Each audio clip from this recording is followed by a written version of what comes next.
Hello and welcome to our Occupational Health and Safety Management System Lead Auditor Training Program. I'm now going to talk about emergency preparedness and response. We'll see what is the requirement of the standard and what is the meaning of those requirements, how do you correctly interpret the requirements, and how you perform an audit of this element. So let's look at what are the requirements. Clause number 8.2 requires that organization shall establish, implement, maintain processes needed to prepare for and respond to a potential emergency situation. So organization needs to have a process. So what all can go wrong, and they should have a plan in place for potential kind of emergencies. In planning stage, you are required to identify the hazards, determine the risks, categorize the risks which are high order risks, and what kind of controls are supposed to be in place, and bring those controls in place to ensure that organization can prevent an incident, accident, or ill health. But yet something might have gone wrong, something might have been missed, some hazards might not have been identified, which might surface, or some hazards were identified, but the likelihood of that kind of a thing happening was considered to be low, so that was not a high risk area, so the controls were not established, things like that. So things can still go wrong in spite of having hazard identification, risk assessment, and bringing those controls. So what organization is required in clause number 8.2 is that you have a process to combat such kind of emergencies. So potential emergency situation that can happen. For example, there can be a fire in a tank farm. There could be somebody fallen from the rooftop, or someone has gone into a ditch. Someone has got a huge exposure to H2S at site, or somebody is working at the pit, and the moment they open the valve, there's a huge release of heavy toxic gases. The person inhaled and became faint, or things like that. So emergency could be anything. Emergency could be a fire at home, emergency could be medical emergencies and stuff like that. So organization needs to have a process in place to combat those emergency situations. So as an auditor will ask, what kind of risk do you see can happen? What are the potential kind of risks that you foresee? And what is your preparedness for those things? And then establish a planned response to emergency situation, including the provision of first aid. So you are expected to have some kind of emergency first aid. So somebody has got fallen from heights, so you have got someone immediately to go and give some first aid, giving some medication, handling those patients in emergency, what should be done, what should not be done. Some heart patients having a failure or some kind of stroke, etc. The organization needs to have first aider to respond to such kind of emergency. Somebody got a burn, so how do you handle such burn injuries and stuff like that? So you have to have readiness, a planned response, what you should be doing in case of this happens. This has to be established.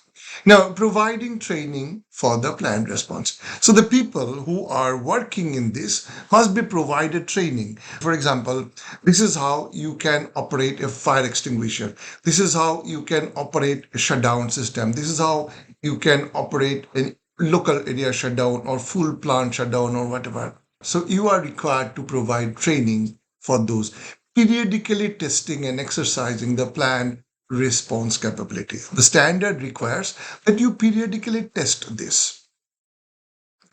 Now, periodic test is like you are simulating a condition, and then you see whether your preparedness is adequate to control.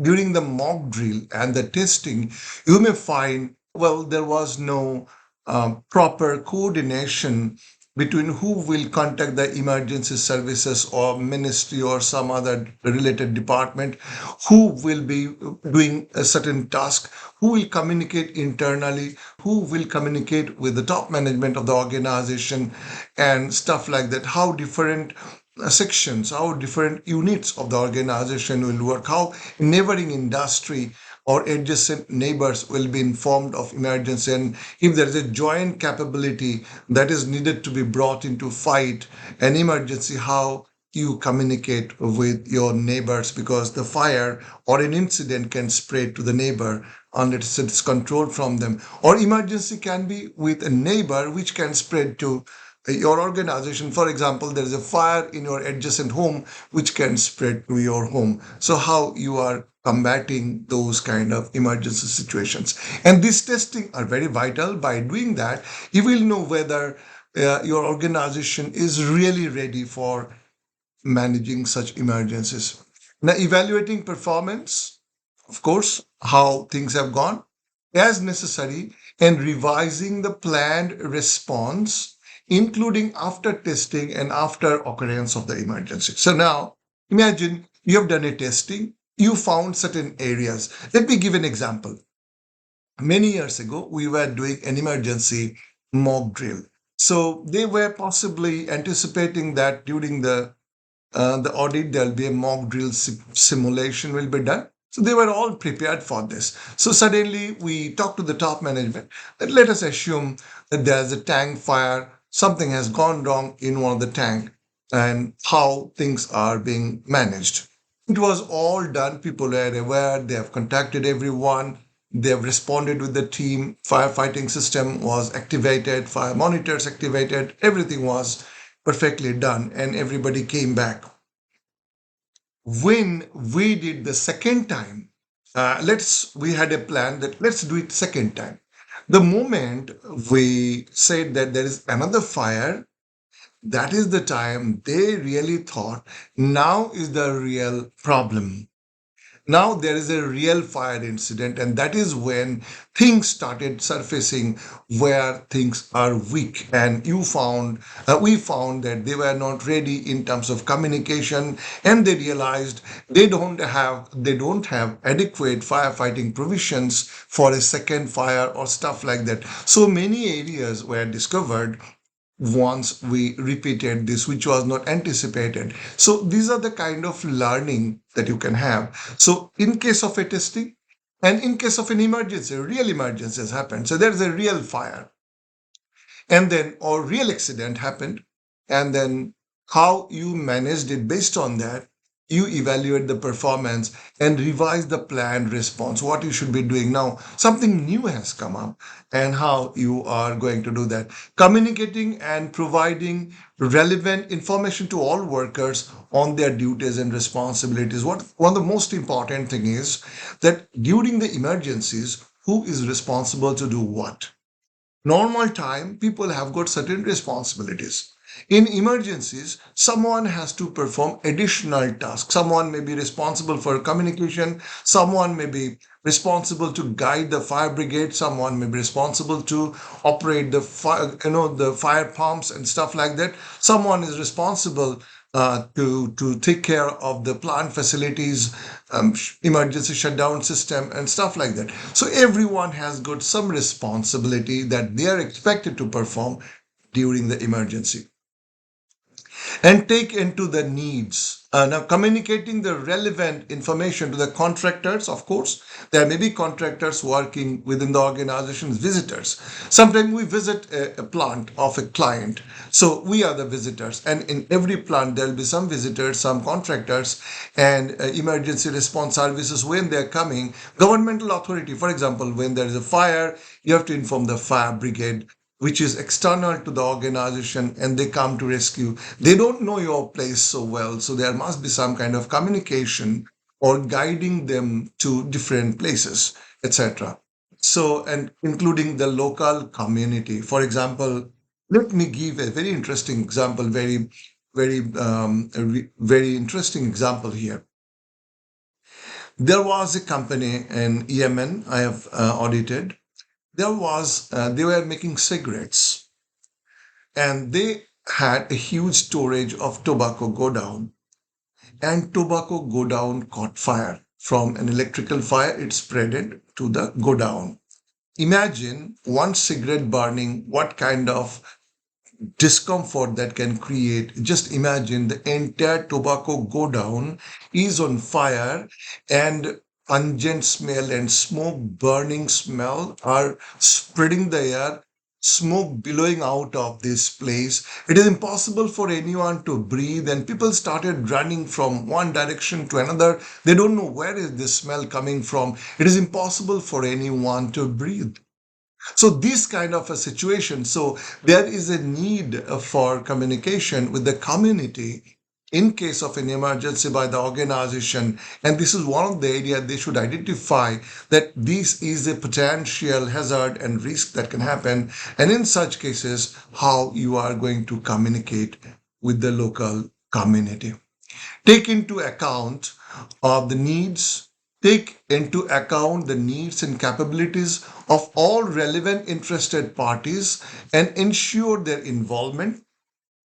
Interested parties could be your neighbor, your organization's own people, the contractors, or whoever is coming in contact with the organization and working in the place, and their involvement in developing the response. So these are all the requirements. And 8.2 requires the organization has to retain and maintain documented information on the processes and the plans for responding the potential emergencies, and what went right, what are the lessons learned, where things has to be improved, and what kind of improvement or revision of the hazard identification risk assessments were done. These are all records are retained for better preparedness. The whole idea is, before an incident happened, you are ready to combat such emergencies. So the first part is a policy to prevent incident, accident, and ill health,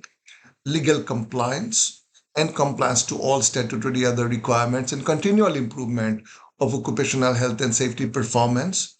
Then you identify the hazards, determine the risk, determine the controls, implement those controls to bring the risk to an acceptable level, fully considering, also taking into consideration that something might go wrong in spite of all these, and in such cases is the organization ready to combat an emergency.